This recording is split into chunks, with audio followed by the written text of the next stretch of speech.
বাটাবাটির ঝামেলা ছাড়াই চটজলদি লাউ চিংড়ি রেসিপি। গরম তেলে নুন হলুদ মাখানো চিংড়ি মাছগুলোকে হালকা ভেজে নিতে হবে। ভেজে নিয়েই সেই তেলে কালো জিরে কাঁচা লঙ্কা ফোড়ন দিতে হবে। আমার কাছে শুকনো লঙ্কা ছিল না, তাই আমি দিইনি, আপনাদের কাছে থাকলে আপনারা দিয়ে দেবেন।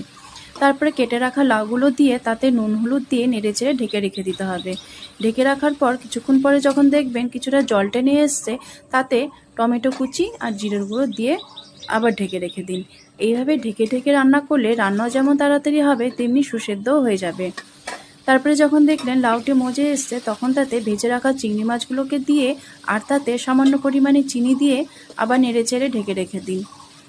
হয়ে গেল। তারপরে যখন দেখলেন লাউ চিংড়িটি কমপ্লিট হয়ে এসছে, তখন তাতে ভেজে রাখা জিরের গুঁড়ো মশলা ছড়িয়ে দিন। ব্যাস হয়ে গেল লাউ চিংড়ি। এইভাবে একবার লাউ চিংড়ি করে দেখলে সাথে কিন্তু আর কিচ্ছু লাগবে না, এক থাল ভাত কিন্তু এই লাউ চিংড়ি দিয়েই খাওয়া হয়ে যাবে।